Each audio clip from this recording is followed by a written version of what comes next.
Senhoras e senhores, cá estamos. Saudade da gente? Estamos aqui novamente porque nesta segunda-feira tem São Paulo e Fluminense no Morumbis, jogo importantíssimo para o São Paulo, para fazer essa sua corrida de recuperação. Uma vitória do São Paulo, deixa o São Paulo lá na parte de cima da tabela. Em compensação, se não ganhar, fica naquele miolinho ali e já perdeu o ponto em casa. Então, um jogo muito importante. Como será que vem o Fluminense? E como será que vem o São Paulo? Muitos assuntos aqui para a gente tratar: público, arbitragem, jogo, quem volta, quem não volta. Estou aqui ao lado de Arnaldo Ribeiro para falar sobre tudo isso e vocês também. Mandem aí as suas mensagens no nossa caixa de comentários. Dê inscrições no canal, inscrevam-se no canal, nos deem likes e dê o seu palpite lá na KTO, nossa parceira. KTO, usa esse QR Code que está aqui na tela ou no link que está na descrição e dê o seu palpite lá usando o cupom TRICOLOR. E mais do que isso, quando for fazer o seu palpite, dá uma espiada no nosso Instagram, porque tem a dica KTO que nós damos toda semana. Temos um índice de acerto gigantesco nas dicas KTO, então vai ter uma dica KTO para esse jogo São Paulo e Fluminense. Vai ser ousada, feita pelo Arnaldo, dica ousada. Cola lá, que é lá que você vai se dar bem. Muito bem, Arnaldo. Virou já um exercício inglório, mas divertido, tentar saber qual é o time que o Zubeldia vai pôr em campo. Já pôs 200 times diferentes, 5 sistemas diferentes. Hoje é o Fluminense, que é um time diferente, né? Time que tenta ficar muito com a bola e tudo mais. E aí a pergunta que não quer calar: vai mexer de novo o Zubeldia? Vai mexer de novo, Tironi. Galera, vai ser a 6ª escalação seguida diferente. Sexta seguida diferente. Seguida, que é a 6ª partida dele, seguida com escalações diferentes.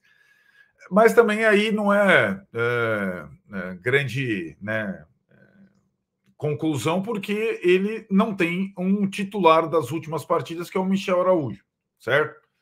Que ora jogou de ala esquerdo, ora jogou como quarto homem de meio de campo, terceiro volante e tal. Ele, suspenso e pertencente ao Fluminense, não joga.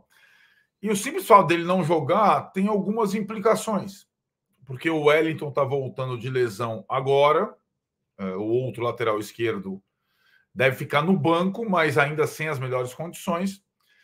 E aí, como o lateral esquerdo provavelmente sendo o Patrick, tem uma série de consequências isso, né?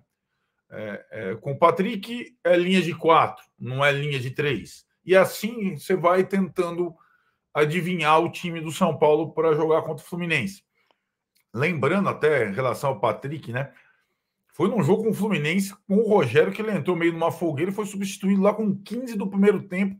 Isso. Depois disso, ele teve uma queda vertiginosa e agora está, como outros jogadores, voltando com o Zubeldia a ter alguma confiança. Então, assim, essa mexida hoje talvez seja principalmente por necessidade, mas a gente sempre sabe que tem uma surpresinha além da necessidade nas escalações do Zubeldia. Essa é a dificuldade, a gente acertar surpresinha do meio para frente. Bom, então a gente pode já imaginar... desculpa. Óbvio, eu tô esquecendo o óbvio. O Caleri tá lesionado, né? Sim, o Caleri vai ficar um tempo fora. E aí o André Silva deve jogar. Então essa é a segunda necessidade. Mas acho que além das duas necessidades, Michel Araújo e Caleri fora, pode ter a surpresinha que o Zubeldia gosta de promover, né? Além do Patrick e do André Silva, que seriam os substitutos, no caso. Né? Então, assim, considerando a não presença do Wellington, a gente já deduz que será uma linha de 4. Começa daí. Essa é a primeira peça do quebra-cabeça, com o Patrick em campo. Sem o Michel, o lado esquerdo do São Paulo fica um outro lado esquerdo, né? Um lado esquerdo meio novo, porque não terá o Michel. Exato, aí depende do que ele vai fazer. Não tem o Caleri, não tem o cara de referência que briga com o zagueiro lá. Também vai mudar, vai ser diferente. É nesse caminho que a gente tenta ir, certo? Isso. Então tá, vamos lá. Patrick vai na esquerda, não vai o Michel Araújo. Já é a pergunta. Quem vai? O Lucas vai estar no banco? Como é que vai ser? Não, provavelmente o Lucas só para quinta-feira. O Wellington voltaria antes do Lucas, essa era a previsão. Então o Wellington deve estar no banco hoje e o Lucas talvez no banco na quinta, contra o Barcelona. Lesão do Lucas não foi simples, a muscular, né? E aí, aquela situação do meio para frente, tem dois jogadores que não são idênticos ao Michel, mas que vêm bem e podem, por serem versáteis, ocuparem essa função, que são o Nestor e o Galopo, que começam, né, com o Zubeldia a ter espaço.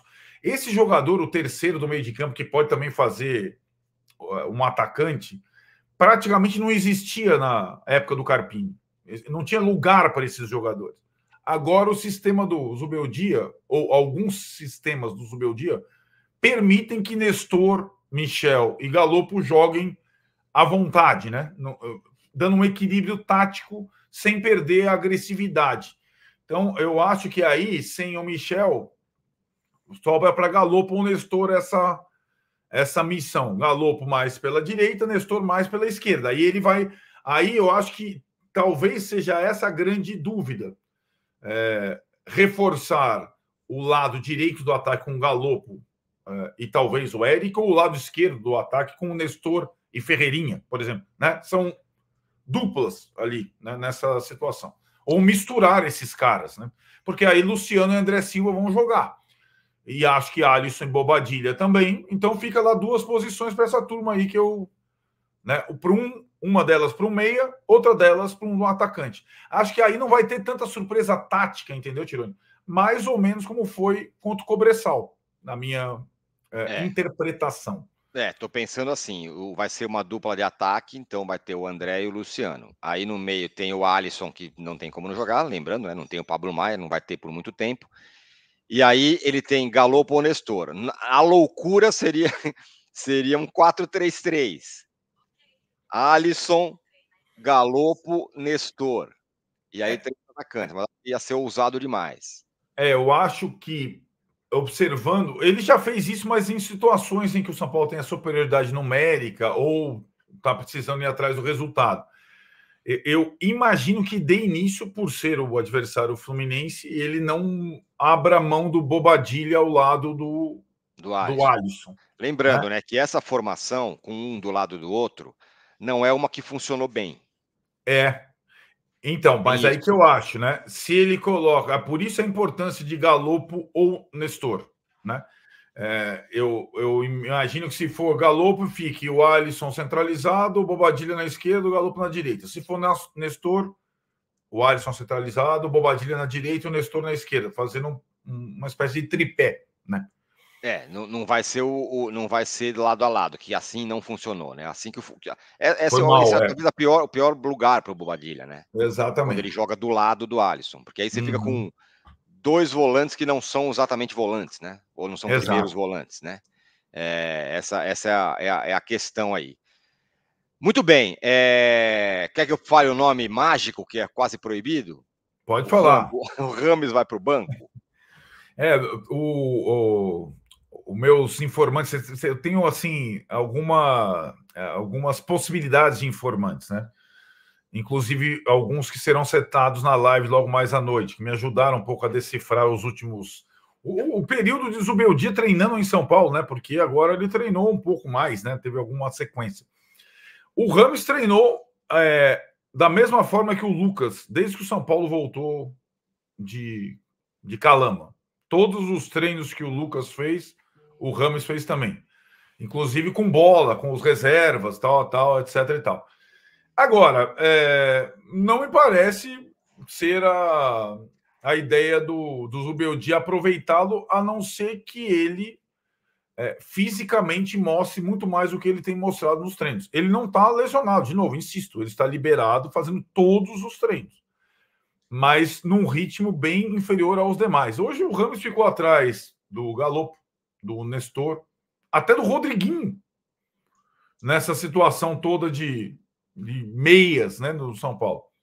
Mas ele está liberado pelo departamento médico, é uma questão só do treinador.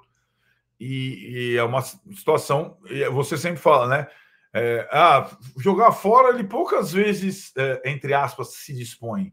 Agora é uma sequência em casa. Está pertinho da Copa América da data FIFA. Talvez ele intensifique as coisas e treine de uma forma que, olha, convence o técnico a relacioná-lo para uma dessas partidas em sequência no Morumbi, a partir do jogo do Fluminense. Não, em princípio, para essa segunda-feira. Lembrando, né, o São Paulo agora vai ter bastante jogos em casa, lembramos, e vai ter bastante tempo para treinar, né? O São Paulo joga agora, depois joga quinta, depois ele tem uma semana, né? Não, mas joga com o Cruzeiro na segunda-feira. Ah, Cruzeiro segunda, tá. Segunda, quinta, segunda, quinta. De qualquer maneira, é o período em que o Zubeldia mais ficou no CT. Sem dúvida, isso exatamente. Aí ele vai ter um intervalo de uma semana entre o jogo do Águia de Marabá e o jogo do Talheres. Lembrando que contra o Águia ele pode usar reservas, né? A situação está mais ou menos controlada. Aliás, os ingressos já estão à venda lá, viu, para o Águia também. Bom, e o Fluminense também, se o São Paulo também tem surpresinha, o Fluminense pode ter também. Será que vão jogar todos os veteranos? Ou não? Não, então, eu acho que o São Paulo vai, lamentavelmente, enfrentar um Fluminense renovado, literalmente, né? O Ganso e o Renato Augusto estão fora. O Ganso suspenso, o Renato machucado. O Douglas Costa está fora, se machucou em Santiago. O Felipe Melo e o Marcelo possivelmente vão começar no banco pela sequência de partidas. Pô, então é outro time. Vem uma galera nova aí pela frente, né? Possivelmente Alexander no meio, talvez o Terans, na zaga, mudanças, o Diogo Barbosa na esquerda, zagueiro no lugar do Felipe Melo, e até a volta do John Kennedy ao banco. Talvez lateral direito, começando o Guga com o Marquinhos jogando na dele, Marquinhos em São Paulo. Então, eu, assim, se você me perguntar, eu preferia muito mais enfrentar o Fluminense veterano. Mas mil vezes. Eu também. Né? Então, eu acho que essa situação é um jogo traiçoeiro. O Fluminense vem mal no Campeonato Brasileiro, pior que o São Paulo. E meio que por necessidade, por ausências, o Diniz vai mexer nos veteranos nesse jogo. Arbitragem de Anderson Daronco, afastado na Comebol pela arbitragem em Nacional do Uruguai River Plate, quando não expulsou jogadores do Nacional que, tipo, bateram lá nos 70 e 80 nos jogadores do River Plate. Exatamente. Muito bem, dê o seu palpite na KTO, hein? Fique de olho no Instagram Arnaldo Tironi 1, que é lá que o Arnaldo vai mandar a boa para vocês. É você que vai mandar hoje, viu, filhão? Sou eu que vou mandar? Então sou eu que vou mandar. Prepara aí, tá bonitão. Bom, tá bom, eu mandarei. Então, atento à minha boa lá, que vai aparecer no Instagram. Tem um link aqui na descrição, tem um QR Code na tela e tem o cupom TRICOLOR, 20% de bônus no seu primeiro depósito. Depois do jogo tem live com a gente aqui. Isso. Certo? Eu estarei no Morumbis. Isso. E vamos em frente. Certo, Arnaldo? Certo. Uma outra situação, hoje o Morumbis não estará cheio, não foi divulgada a parcial de ingressos. A questão da segunda-feira vai pegar. A expectativa é de 35 mil pessoas. Talvez o setor lá, que era a antiga arquibancada vermelha, esteja fechado, né? Porque ele só abre a partir de 40 mil pessoas ali, quando 40 mil ingressos. Essa é uma questão para a sequência do São Paulo. Eu tenho falado aqui. Os preços do Brasileirão não são preços tão convidativos assim. E tem até uma situação curiosa, né? O São Paulo, dá um dado para você vai até se surpreender, eu acho, porque eu me surpreendi. O São Paulo jogou às segundas-feiras apenas em 4 anos. O São Paulo jogou em mais de 2 segundas-feiras. Nos anos de 2017, 2018, 2021 e 2022. Agora, nós estamos em maio, já serão 3 partidas às segundas-feiras. Em maio, já é o recorde em todos os tempos. E mais um dado para você. Sabe há quanto tempo o São Paulo não joga um jogo no Morumbis? No domingo às 16 horas, daquele horário, domingo à tarde no Morumbis? Quanto? Escuta. 2, 3 meses. Desde a final da Copa do Brasil. Desde São Paulo e Flamengo. Olha que loucura. São Paulo não joga uma partida domingo à tarde na sua casa desde a final da Copa do Brasil. Ou seja, não jogou nenhuma partida esse ano e nem naquela reta final. E isso inibe muito, sobretudo, o público de outros estados, né, Tironi? De outras cidades que vem no domingo a possibilidade de vir a São Paulo e assistir o jogo. Não tem mágica, né?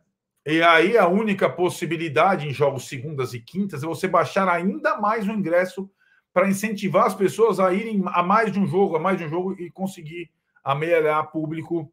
Não tem mágica, não tem mágica. E a outra mágica é aproveitar que o Casares vai ser chefe da delegação e falar com os caras lá. Fala, meu, chega de jogar segunda. Ele até já falou um pouquinho, mas é bom ir mais firme nessa história aí. Muito bem, então live depois do jogo, em plena segunda-feira, estaremos aqui. Valeu, gente. Balões subindo. Tchau.